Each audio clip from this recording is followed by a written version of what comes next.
La Namibie est située en Afrique australe, entre l'Afrique du Sud et l'Angola. Colonie allemande pendant 31 ans jusqu'en 1915, puis protectorat de l'Afrique du Sud, elle est devenue une république indépendante en 1990.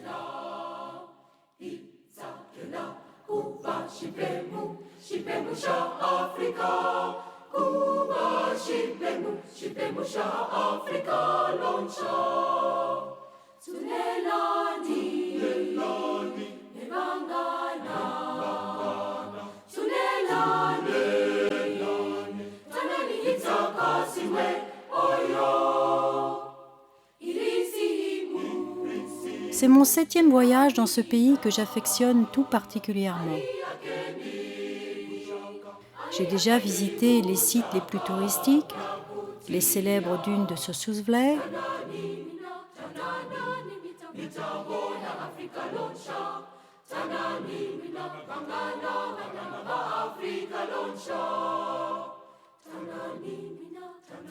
le parc d'Etosha,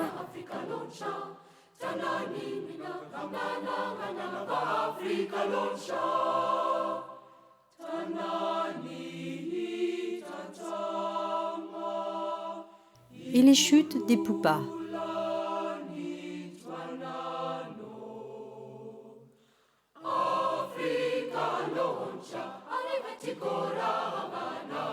Il me restait un rêve à réaliser.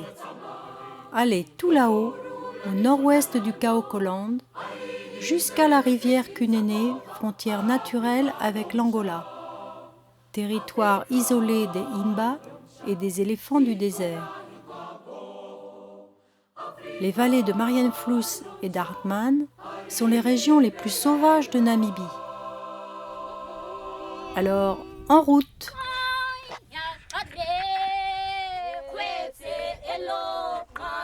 La Namibie a une richesse géologique extraordinaire. Les paysages racontent à livre ouvert une histoire vieille de plus de 500 millions d'années. Dans le Damaraland, à chaque heure du jour, le soleil compose de somptueux tableaux avec les roches façonnées par l'érosion.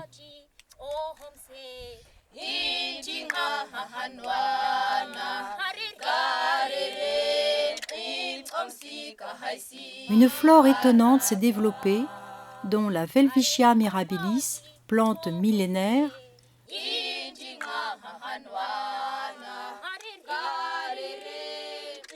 ou la myrrhe commiphora, le parfum des Himba, une résine très convoitée par les laboratoires cosmétiques occidentaux.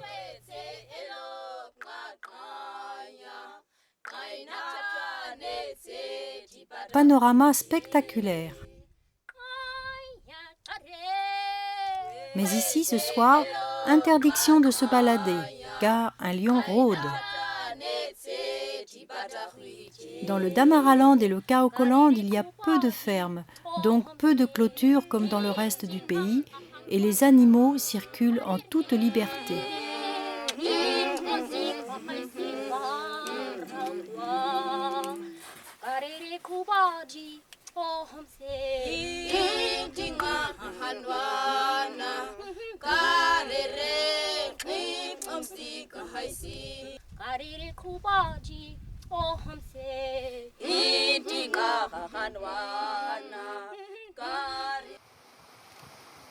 Petite oasis nichée dans les rochers, la source de Warmkel nous offre un bain rafraîchissant dans ses eaux claires, alors que la canicule sévit en cette fin octobre.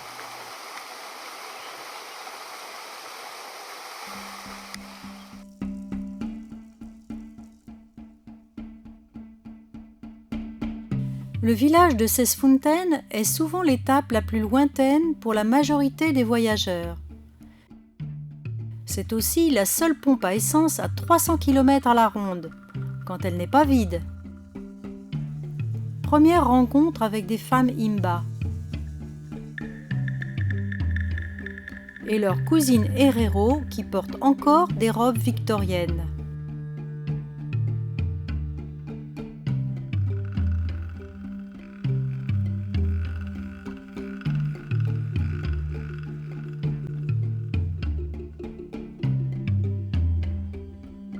Dans ce pays grand comme 1,5 fois la France, la population globale est de 2 400 000 habitants, soit 2,6 habitants au kilomètre carré, ce qui place la Namibie juste avant la Mongolie. Mais la répartition de la population est très inégale. 60% est concentré au nord-est dans la bande de Caprivi vers le Botswana. Et le Kaokoland, région inhospitalière, est quasiment inhabité. Être si proche de ces animaux en liberté est très émouvant. Ici, l'intrus, c'est l'homme. Les pistes sablonneuses dessinent des sillons ocre dans les herbes sèches. Nous arrivons en pays Imba. Ce sont des éleveurs semi-nomades. Le village de Puros s'est créé autour de l'école.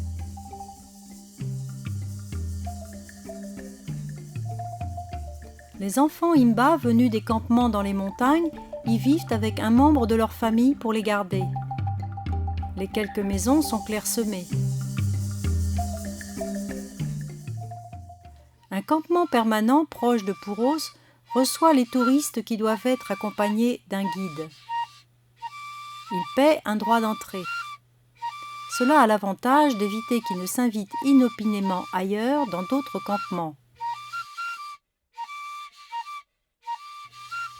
Je suis déjà venue ici en 2009 et je suis émue de reconnaître la femme à qui j'avais offert un coquillage conique. Symbole de la fertilité, il se transmet de mère en fille.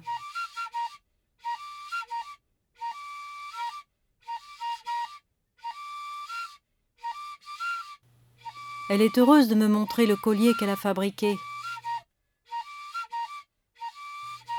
Autrefois, ces coquillages étaient vendus par des marchands d'Angola, mais ils se font plus rares aujourd'hui. Ils sont donc pour ces femmes un vrai trésor. Le nombre de bâtons correspond à celui de ses enfants.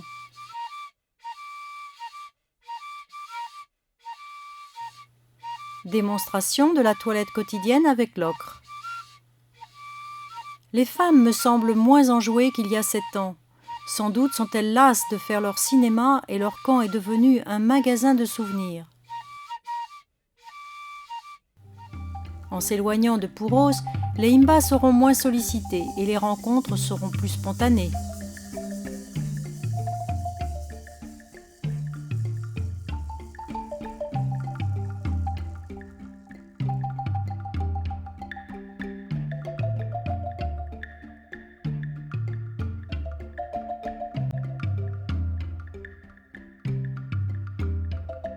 Un oryx. Cette grande antilope adaptée à la vie désertique reste gracieuse malgré ses 250 kilos.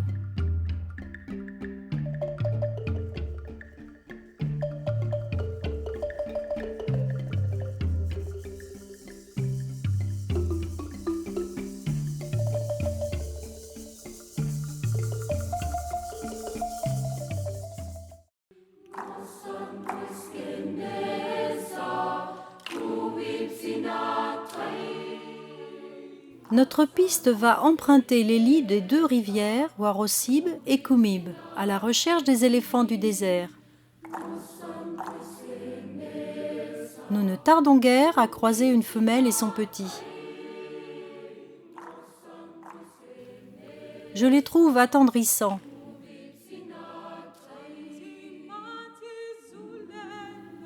En saison sèche, ils parcourent pendant des jours des centaines de kilomètres puisant de l'eau avec leurs trompes. Mais ils occasionnent des dégâts considérables à la végétation.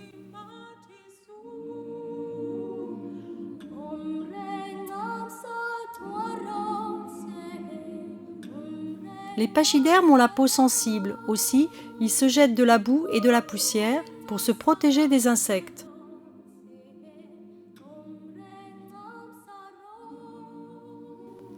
Soudain, le mâle surgit. Et il se dirige vers nous. Marche arrière toute et demi-tour dans le sable. Les éléphants sont dangereux si l'on se trouve sur leur passage et c'est toute la famille qui arrive. Les babouins ne sont pas loin. Il faut se méfier de leur agressivité.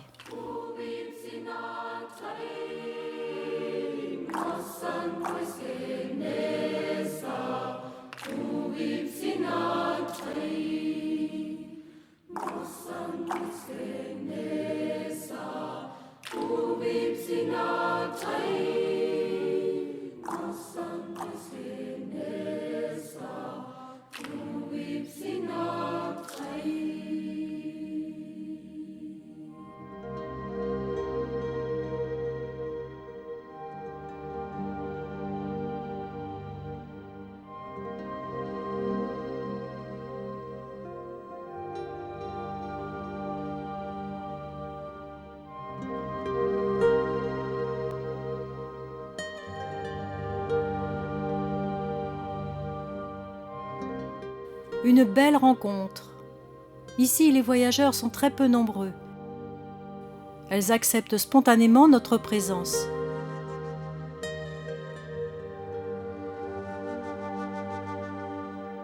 À partir de leurs premières règles, les femmes ne se lavent plus avec de l'eau et elles s'enduisent d'ocre. C'est une manière de préserver le peu d'eau qu'il y a dans la région. C'est aussi pour ressembler aux vaches rousses. L'hématite est une pierre rouge qui se trouve seulement dans 2 endroits dans le Kaokoland et qui est revendue dans les campements.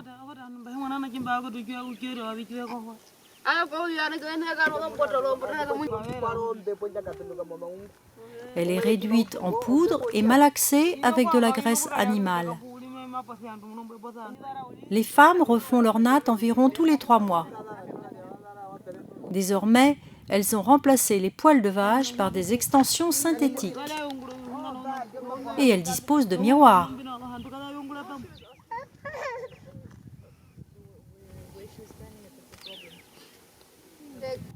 Leurs bijoux, coiffes et jupes en peau de chèvre sont aussi teintés d'ocre.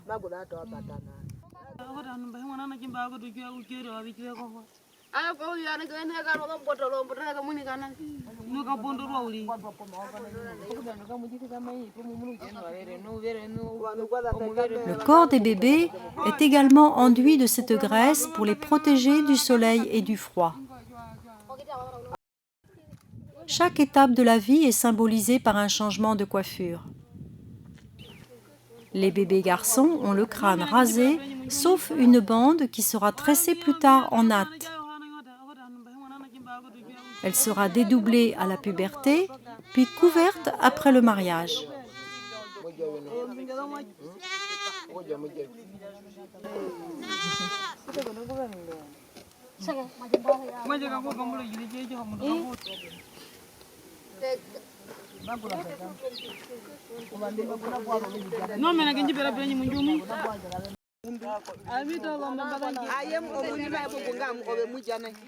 Nous leur offrons des petits coquillages qu'elles utiliseront pour leurs bracelets et leurs parures. Elles ont l'air contentes. Oku et pas.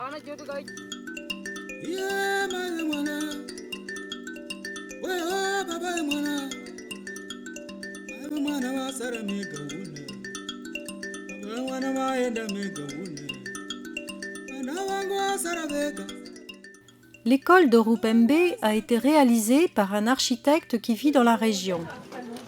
Il n'y a qu'un seul bâtiment et la classe sert aussi de dortoir. Notre arrivée distrait quelque peu les écoliers. Les visiteurs sont rares ici. Les 2 aînés de la famille doivent rester au campement pour maintenir les traditions. Ce sont les enfants suivants qui ont le droit d'aller à l'école.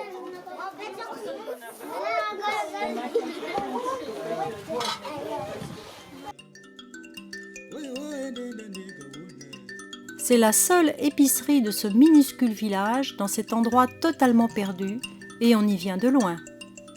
Le sourire de ces 2 femmes héréros très coquettes éclaire notre journée.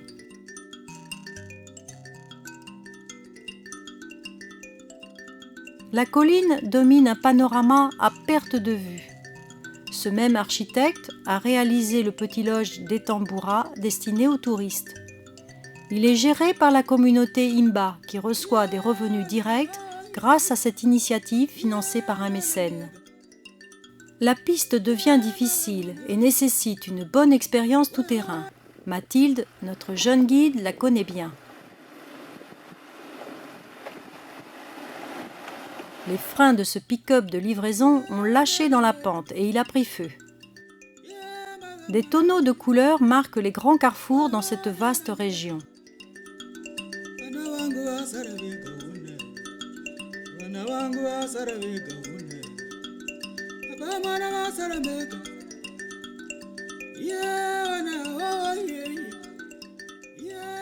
Le campement Imba est organisé autour du kraal, l'enclos pour le bétail.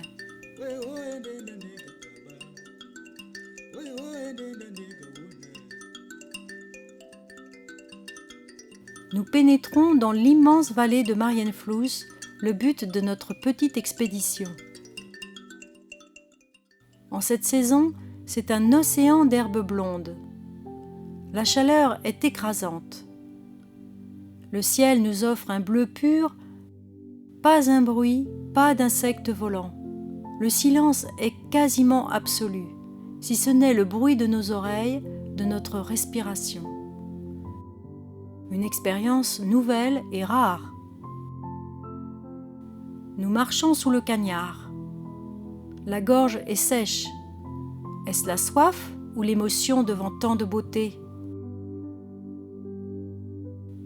Dans le sable rouge se dessinent des cercles de fées où rien ne pousse. Un phénomène qui a fait naître de nombreuses hypothèses et légendes, mais aucune certitude à ce jour quant à la cause réelle de ces cercles. Novembre annonce la saison des pluies. La sécheresse est un fléau depuis 5 ans dans tout le pays. Le bétail des Imba est grandement menacé. Nous installons notre bivouac dans cet environnement magique. Au petit matin, nous découvrons les montagnes roses.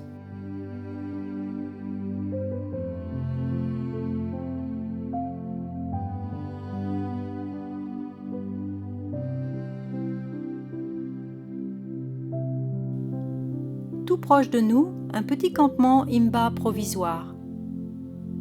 Notre guide va demander aux femmes si elles acceptent de nous recevoir.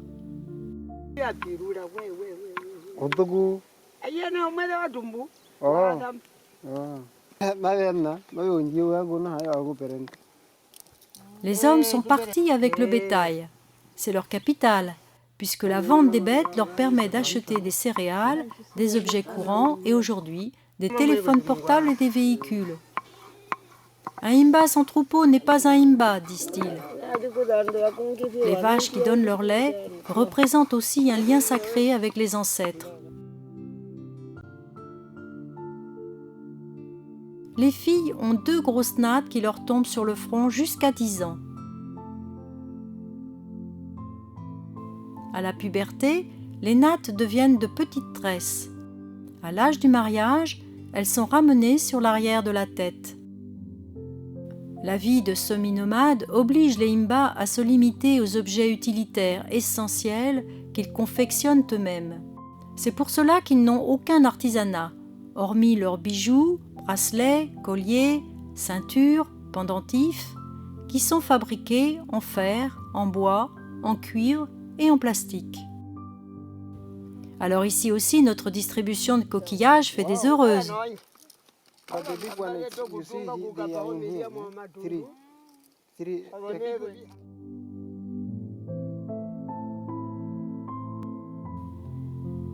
Au nord-ouest de la Namibie, dans cette région sauvage, les Imba sont moins nombreux que du côté des chutes des Pupas. Avec la sécheresse et les animaux sauvages, leur vie est plus rude ici. C'est l'un des derniers peuples premiers authentiques qui reste fidèle à sa culture et à ses traditions.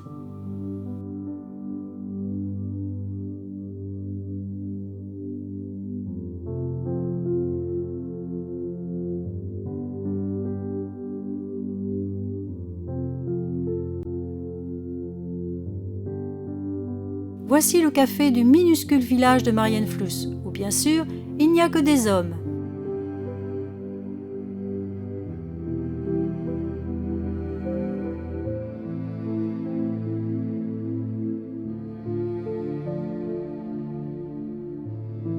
nous atteignons la rivière Kunene, un long sillon vert dans un paysage désertique avec les hautes montagnes de l'Angola. Nos tentes sont près de la rivière, mais les crocodiles ne sont pas loin. Ils peuvent sauter hors de l'eau pour attraper une vache ou un imba imprudent.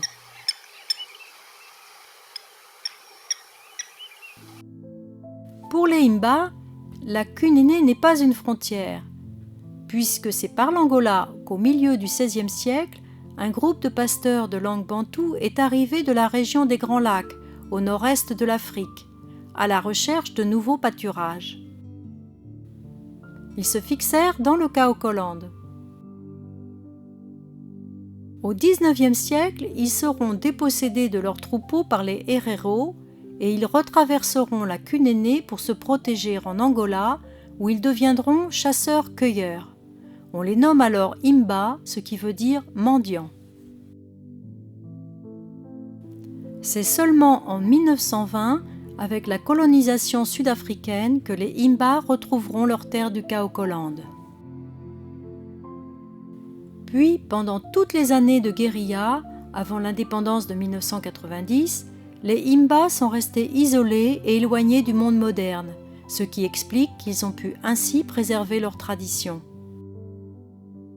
Mais à trop côtoyer les touristes, leur culture si précieuse aujourd'hui risque bien de disparaître ou de changer profondément. Le tonneau orange nous donne la direction de la vallée d'Hartmann que nous allons remonter jusqu'à la rivière Kunene vers l'Angola. Cette colline de granit nous abritera du vent pour la nuit.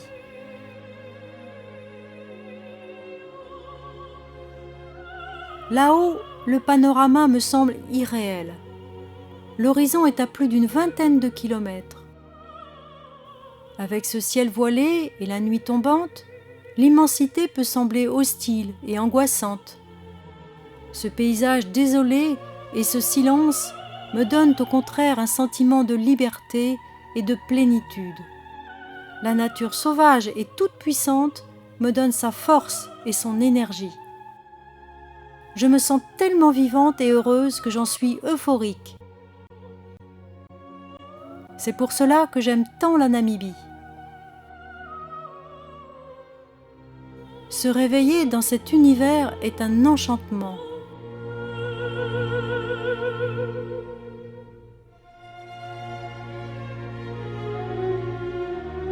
La sève de cette belle euphorbe était le poison préféré des chasseurs bushmen.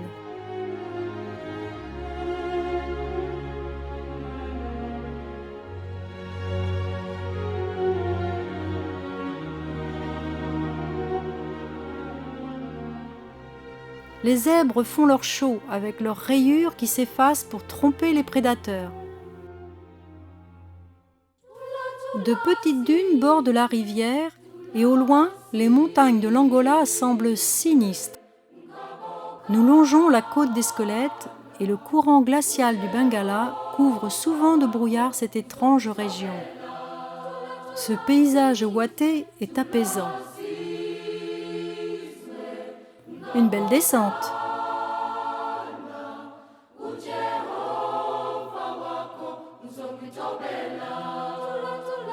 Soudain, on devine la rivière Kunene. Quand la lumière perce ce coton, on est surpris par tant de beauté.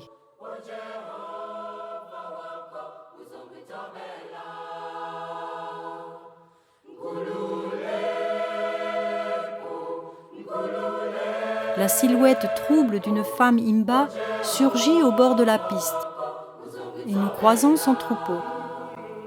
Que peuvent bien brouter ces vaches?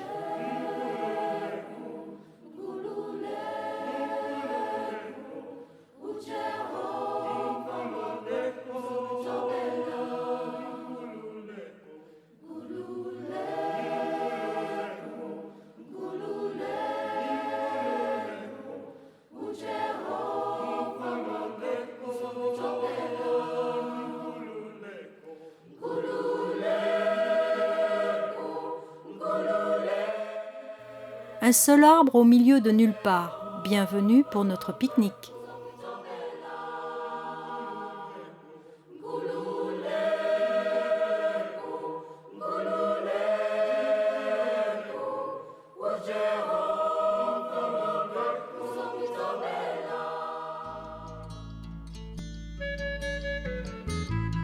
Une zone de Barkhane. Ces petites dunes de la forme d'un croissant modelé par le vent peuvent avancer à la vitesse de 50 km par an.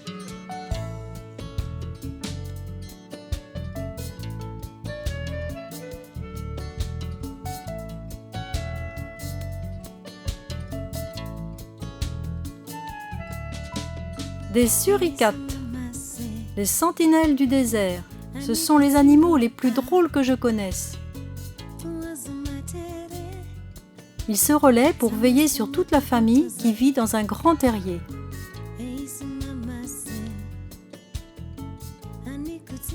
Et le guetteur donne le signal pour sortir sans risque.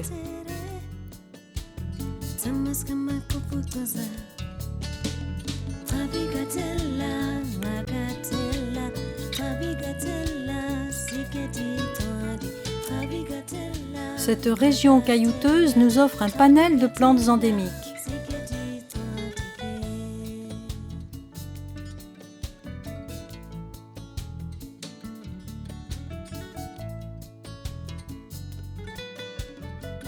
Un vautour sur son nid qui peut atteindre 2 mètres de diamètre. Cet éboueur de la nature a un rôle écologique très important.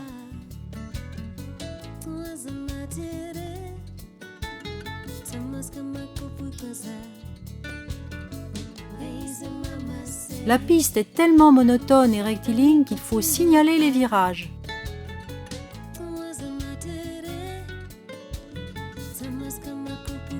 Un peu de distraction pour ces oryx qui s'engagent dans une course à vive allure.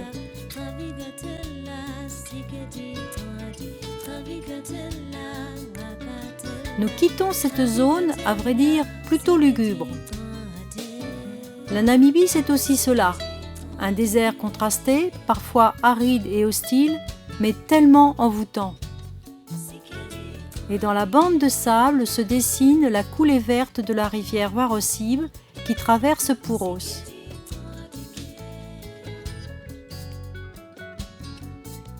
Une girafe nous regarde, mais l'autruche est indifférente et s'éloigne. Nous retrouvons le Damaraland qui nous offre à nouveau ses plateaux tabulaires ocre parsemés de touffes vertes et argent et sa terre rouge.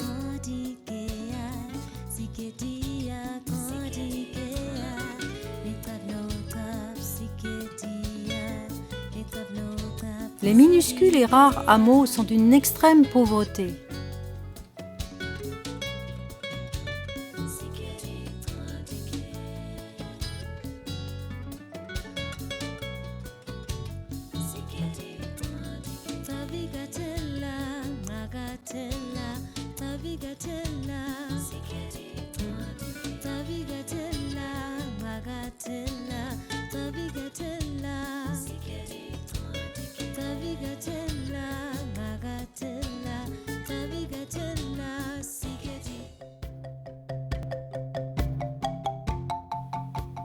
La piste nous conduit à la vallée de la Désolation qui porte bien son nom.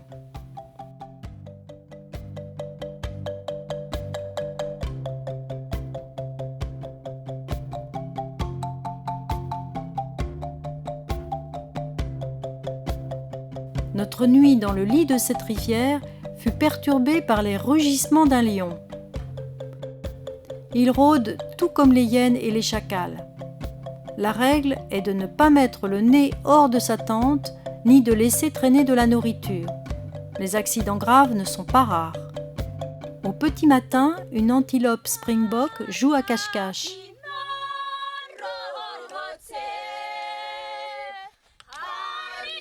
Petit déjeuner pour les femelles koudou.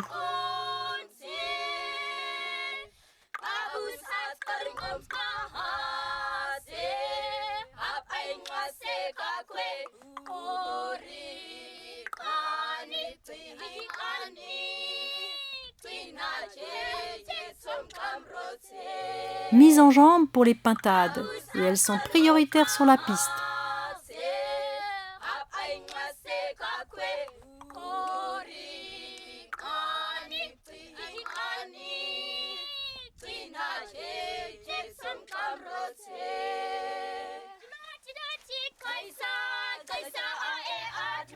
Tiens, les empreintes des pattes de notre lion. Attention à toi, petit Dick-Dick.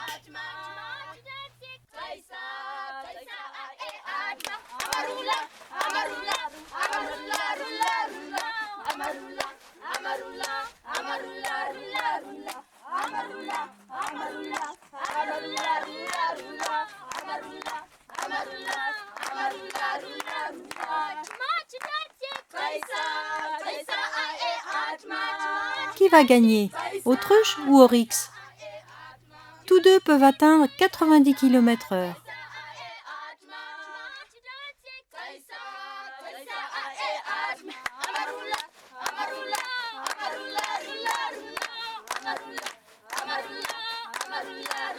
Dans ce canyon, l'érosion a sculpté ces roches aux formes étonnantes.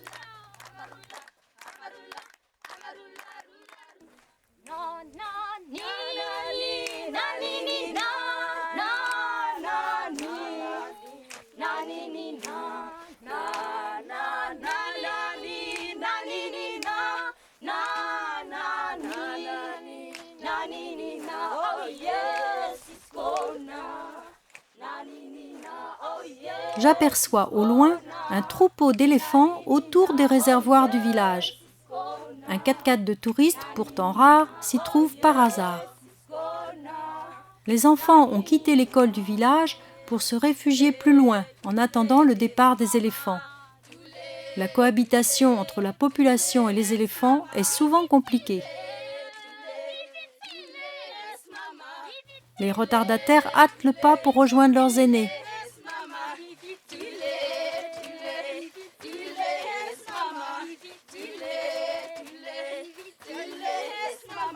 Petite douche de poussière.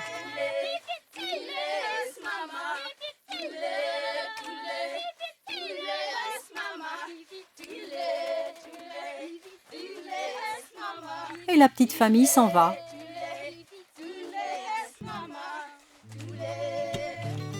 Un calao au long bec rouge.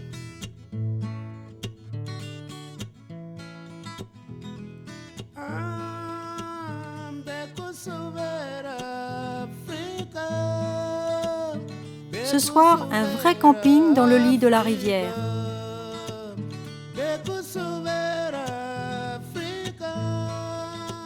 Dans la nuit, j'entends de lourds pas traînants. Des éléphants.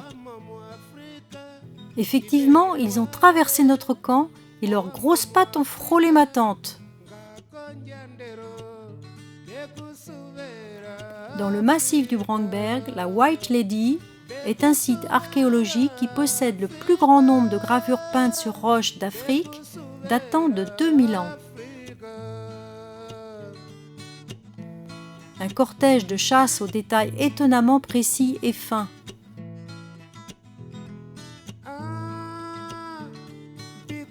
Mais la Dame Blanche serait plutôt un chasseur San, c'est-à-dire bushman.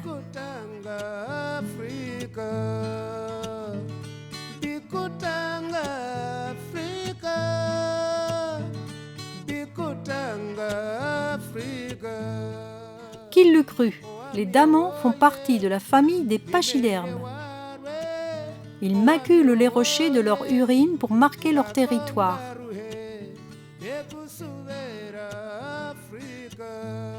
Ce phacochère s'interroge. Et ce drôle d'animal s'enfuit bien vite pour de si petites pattes. Notre expédition s'achève ici. La nature nous offre ses derniers cadeaux. Un épervier cherche sa proie. Un vautour déploie ses larges ailes et s'envole avec mes rêves vers de nouveaux horizons.